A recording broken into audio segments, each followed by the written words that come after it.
Tonight on First at 9, this Saturday, the 4th of May 2024. Development Cooperation. Japanese Foreign Minister begins her 2-day visit in Sri Lanka, assures Japan will continue to stand by the island as Sri Lanka elevates to hub of Indian Ocean status. Japan to also support recommencing stalled projects. Structural reforms. Sri Lanka to conclude debt restructuring in time for next IMF tranche. Supporting growth. China assures support to Sri Lanka in finalizing debt restructuring process. Freehold land. Government's decision to grant land rights to citizens is globally unprecedented, says President Wickremesinghe. Appreciating trend. Sri Lankan rupee, one of the fastest growing global currencies, stresses Finance State Minister. ඔබේ විශ්වාසය දිනු සෙන්සුරයින් දැන් ළඟමැති ෆාමසියෙන් ලබාගත හැක. From Ada Derana, this is Ada Derana First at 9 with Indivadi Amuwata. Live from Studio 24 in Colombo.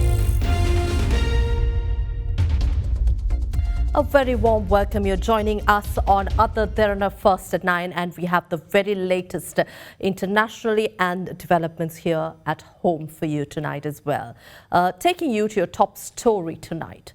Japanese Foreign Minister Yoko Kamikawa began her visit to Sri Lanka today. While assuring continued support to Sri Lanka, the visiting Japanese Foreign Minister assured her country will help Sri Lanka elevate the status to a hub of Indian Ocean status. Addressing a media briefing today at the Ministry of Foreign Affairs, the Japanese Minister of Foreign Affairs said her government will support Sri Lanka's economic growth by swiftly resuming the yen-denominated loan projects and the stalled Japanese investment initiatives. Speaking at the same briefing, Minister of Foreign Affairs Ali Sabri of Sri Lanka said that the island nation expects the conclusion of the debt restructuring process on time in order to unlock the third tranche of $330 million under the International Monetary Fund Extended Fund Facility Program.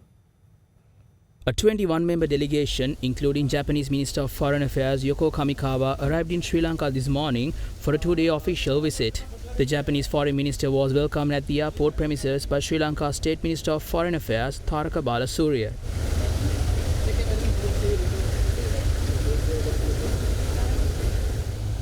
Few hours later, she held bilateral discussions with Minister of Foreign Affairs Ali Sabri. Subsequently, the two foreign affairs ministers revealed the subject matter of their discussions at a joint media briefing held at the Ministry of Foreign Affairs. We expect conclusion of the debt restructuring process in time for the next tranche of IMF process. I also explained about the measures in place to mitigate the economic impact of the reforms on the poor and the vulnerable, and our vision to achieve sustainable and simultaneous economic growth which will benefit all segments of the society. Minister Kamikawa has expressed confidence in Sri Lanka's economy stabilization and recovery and future growth, and I'm also very glad that we are in the process, subject to some MOU to be signed, to Japanese government to commence the project which have been stalled so that kickstart the economy. With clear indication of gradual economic recovery, strengthening the bilateral economic relation is a priority to Sri Lanka in the country's recovery process. As a trusted partner of Sri Lanka, I invited Japan to resume the Japanese investment project, which are currently in the pipeline, and invited fresh investment from Japan in several sectors such as power, infrastructure development, port and highway sectors, dedicated investment zone, as well as green and digital economy. The LRT project, yes, we also have mentioned that we are keen in restarting the LRT project too. I welcome Japanese Official Development Assistant ODA extended to Sri Lanka over the past decade through the Japan International Cooperation Agency, JICA, as one of Sri Lanka's key development partners. On Sri Lanka's progress on national reconciliation and unity, I briefed the Honourable Minister on the most recent initiative taken by Sri Lanka, threefold, that our keenness to devolve power and share it with everybody in Sri Lanka. Number two is our accountability process, which is without the international interference in our domestic affairs. We will do our own mechanism, that is the new law which have been gazetted now and the consultation being taken on on the Truth and Reconciliation mechanism. In the meantime, I also briefed Her Excellency about Sri Lanka's intention to share the land with all Sri Lankans, irrespective of the race, religion, or the region. Japan highly values the fact that Sri Lanka, under the leadership of President Wickramasinghe, is earnestly addressing the debt issues and promoting reforms to overcome the economic crisis. Today, I conveyed Japanese expectation for the early signing of the MOU between the Official Creditor Committee and Sri Lanka. This stressed the importance of reaching a debt restructuring agreement with all the creditors in a transparent and comparable manner. I also conveyed Japan's intention to further support Sri Lanka's development by swiftly resuming existing yen loan projects. Once the MOU on debt restructuring is signed and the Sri Lanka's government's intention to swiftly conclude it, a bilateral agreement is confirmed. Furthermore, Japan and Sri Lanka are both island nations surrounded by the sea. Japan intends to further strengthen cooperation with Sri Lanka in the maritime domain in order to realize a free and open Indo-Pacific. In this regard, based on the request from Sri Lanka, I have conveyed to Minister Sabri that Japan will offer a vessel equipped with a sonar to be used for compiling maritime data and charts.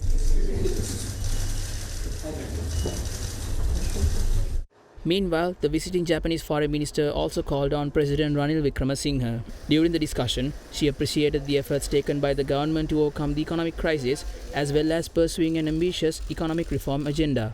She also expressed her government's intention to resume yen-dominated loans and the stalled Japanese investment initiatives, including the Bandaranaike International Airport expansion project and the light railway transit project. The deliberation also encompassed discussions on the signing of the Memorandum of Understanding pertaining to debt restructuring in Sri Lanka. Minister Kamikawa, who is an ardent supporter of women's rights and gender equality, appreciated the efforts to bring about necessary legislation in the country regarding this vital matter.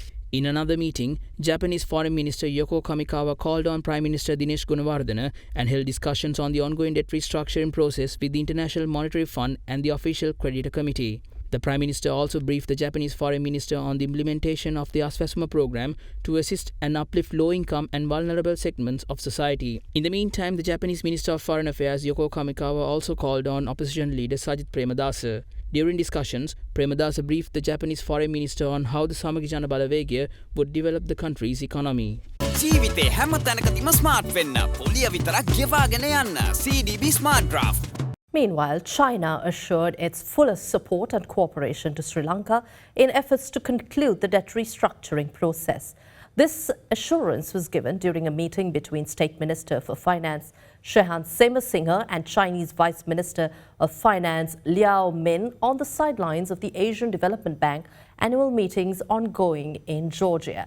Further, the Chinese Vice Minister of Finance reaffirmed his government's steadfast support to Sri Lanka on all fronts. In October last year, Sri Lanka and the Exim Bank of China agreed on principle to restructure $4.2 billion in loans. In a statement, the Ministry of Finance said Sri Lanka and the Chinese Exim Bank will actively work on formalizing and implementing the agreed parameters of debt treatment.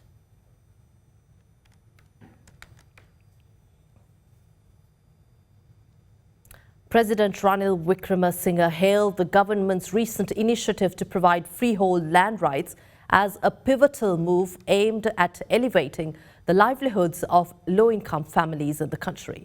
Addressing an event today, President Wickramasinghe emphasized the significance of engaging in the government's agricultural modernization drive. He envisioned steering the nation towards a competitive agricultural export economy by modernizing agricultural practices while stressing the imperative of developing the agricultural sector to generate foreign exchange for the country. The inaugural event to distribute freehold land deeds to Mahawali settlers as part of the Urumaya program was held this morning in Polonnaruwa under the patronage of President Ranil Wickremesinghe. ආර්ථිකය ටිකෙන් ටිකෙන් ගොඩ එනකොට We are committed to ensuring that no segment of society suffers while others prosper during nation's economic development journey. To prevent such disparities, we are implementing a pioneering initiative, granting freehold land deeds to our citizens and guaranteeing their right to land ownership. This unprecedented move sets us apart globally and serves as a profound assurance to our people. Therefore, our move here is revolutionary. Each of you bears a crucial responsibility to modernize our agriculture system, compete effectively in the global market, and bolster our nation's foreign exchange reserves through agriculture. We must collectively transform agriculture into an export-oriented sector, thereby reducing our dependence on imports. This government is different. We took on the responsibility when others refused. The United National Party had only a single seat in parliament. All other parties have completely disintegrated now. We had to unite to execute our responsibility, and we did that. I extend an open invitation for others to join us on this path forward. Who could have predicted such unity? These forthcoming years may present challenges, but they are pivotal for laying the foundation for a robust economy. Our efforts today are not merely for ourselves, but for the future of our nation's youth. Let us stay resolute in this endeavour. ඒක ඉල්ලන්නයි මං හැම එක්කෙනාටම කියන්නේ. Also in news tonight, His Eminence Malcolm Cardinal Ranjit, the Archbishop of Colombo, has reaffirmed that former President Gotabaya Rajapaksa reached out to him subsequent to receiving the report containing recommendations from the Presidential Commission of Inquiry investigating the Easter Sunday attacks. In a letter responding to a communique issued by the former president on the 25th of April, the Cardinal reiterated that the former president had conveyed his dissatisfaction regarding the banning of an organization known for inciting hatred among Muslims. Moreover, His Eminence Malcolm Cardinal Ranjit emphasized concerns regarding the current government's persistence in concealing the truth, failing to undertake necessary investigations and prosecutions as recommended by the Presidential Commission of Inquiry. During a commemoration ceremony for the 5th anniversary of the Easter Sunday attacks, the Archbishop of Colombo, His Eminence Malcolm Cardinal Ranjit, accused former President Gotabaya Rajapaksa of not implementing the recommendations of the Presidential Commission of Inquiry that probed the Easter Sunday attacks.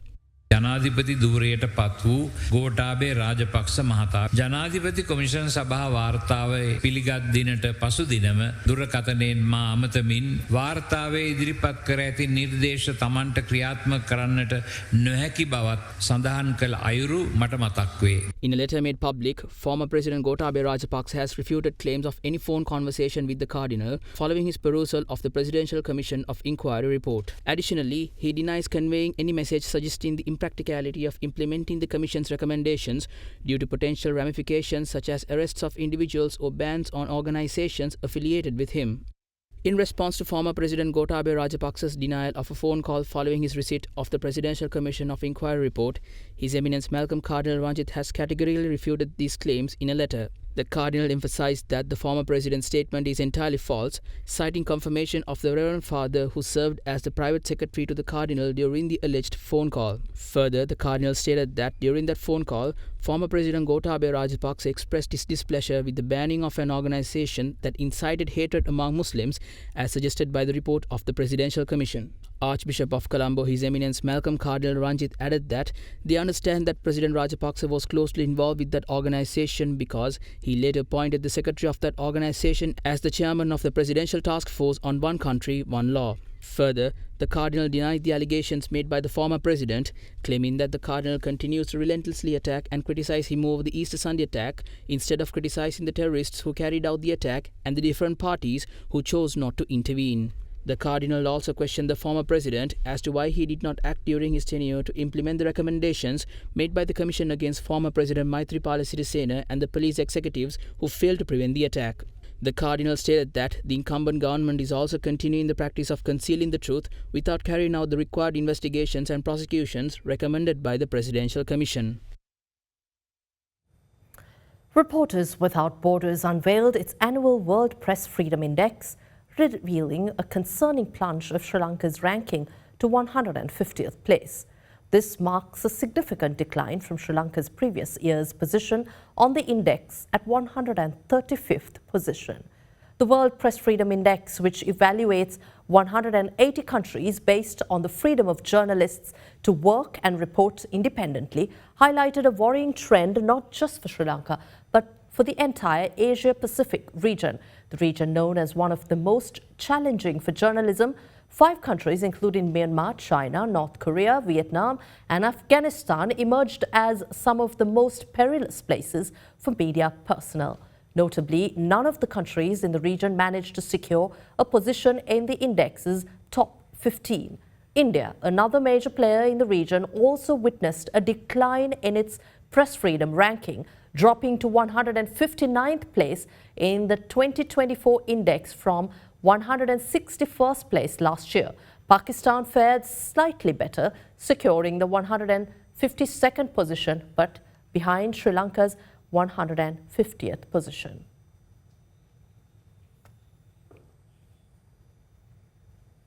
The Department of Meteorology says the hot weather conditions prevailing across the island are expected to continue during the next few days. According to the department, the heat index, which is temperature felt on the human body, is expected to increase up to extreme caution level, which is between the range of 46 degrees Celsius and 52 degrees Celsius at some places in the northern, north central and eastern provinces of the country. The general public is advised to stay hydrated, take breaks in the shade as often as possible and limit strenuous outdoor activities. Director General of the Met Department, Atula Karunanayaka, said rains can be expected across the island after the 10th of May, providing relief from the hot weather conditions.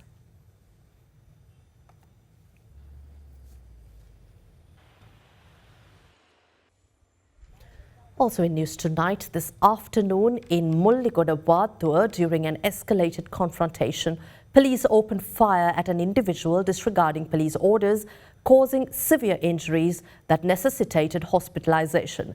The injured had allegedly harmed his wife with a shard of glass during a personal dispute before police intervention. Both the suspect and his critically injured wife were swiftly transported to the Panadura Base Hospital for medical treatment. Here's a look at other local news in brief. Meanwhile, on the 2nd of May, authorities apprehended a 32-year-old woman from Kandakadua in Kalpitia under suspicion of murdering her 2-month-old daughter. The infant had purportedly been thrown into a well at the woman's residence. Police investigations revealed that the lack of care and support from her husband, combined with the infant's illness, had plunged the mother into depression. Tragically overwhelmed by her child's condition, the mother allegedly caused her infant's death. In other local news, an individual was run over by a van at a pedestrian crossing in Rajagiriya. The accident was recorded in a dashboard camera.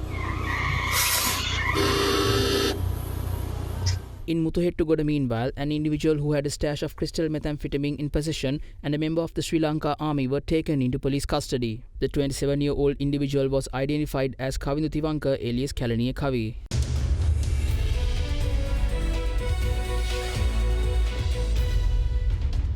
Welcome back to the news. Finance State Minister Dr. Ranjit points out that the Sri Lankan rupee has emerged as one of the fastest growing currencies globally. Based on central bank report, he highlights the remarkable growth of the rupee in the first 4 months of the current year compared to the other currencies worldwide. During his period, the Sri Lankan rupee has gained 9.1% against the US dollar and by 12.7% against the euro. Siamalapiti said the upward trajectory signifies a substantial strengthening of the Sri Lankan rupee in the global currency market.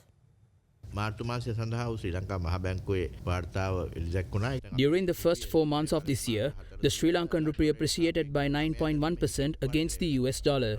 Not just against the dollar, comparing the rupee against other currencies, the Sri Lankan rupee has appreciated 12.7% against the euro, 10.8% against the sterling pound, 11.4% against the Chinese yuan, 21% against the Japanese yen, 9.5% against the Indian rupee and 14.2% against the Australian dollar. The Sri Lankan rupee is strengthening. It has become one of the fastest appreciating currencies in the world within a short span of time. With central bank's report issued in March, it is clear that Sri Lanka's export and import activities are taking shape. Compared to exports during the first few months of 2023, exports during the first few months of 2024 show a remarkable improvement of 5.7%. They talk about developing an export economy, but we have already done that. We developed our dollar reserves by importing what is only essential. The import sector developed once we eased our restrictions. Intermediate goods also improved by 8.2% compared to the first few months of last year. Investment goods have also improved by 29.2%. ආයෝජන භාණ්ඩ 29.2කින් වර්ධනය වෙලා තියෙනවා. Sri Lanka's travel associations have appealed to President Ranil Wickremesinghe over high-priced visas and hidden fees charged by private contractor IVS GBS VFS Global, which has made getting tourist visas difficult and as well as more expensive to visiting tourists. Sri Lanka's widely acclaimed ease of use electronic travel authorization webpage operated by the Department of Immigration was shifted to a private contractor for reasons that are not clear, leading to a website which is seeking much information through a complex process. In a letter to the President, the Travel Association said the previous system, which was electronic travel authorization webpage, was straightforward and extremely easy to use for those with limited IT knowledge.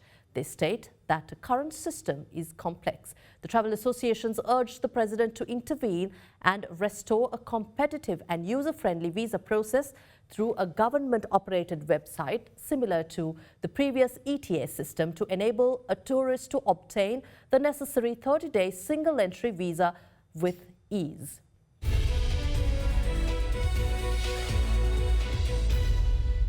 In corporate affairs, in a bid to harness the potential of Sri Lanka's IT talent and explore vast opportunities the country has to offer, SLASCOM recently conducted an orientation program for newly appointed Sri Lankan ambassadors and high commissioners designated for overseas missions. With that, here's a look at more corporate affairs in brief.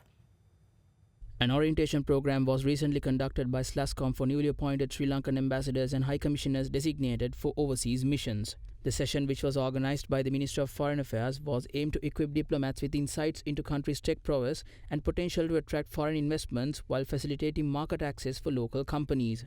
In addition, the program also provided a platform for diplomats to gain insights into the country's IT landscape, enabling them to promote foreign investments and foster partnerships with global stakeholders. Meanwhile, the annual general meeting of DFCC Bank PLC was held recently at the bank's head office. During the meeting, shareholders voted on significant matters of business pertinent to the forthcoming fiscal year. Also in corporate, EB Creasy and Company PLC announced the appointment of a director to the company. Accordingly, PYS Pereira was appointed as an independent non-executive director to the company with effect from 2nd of May.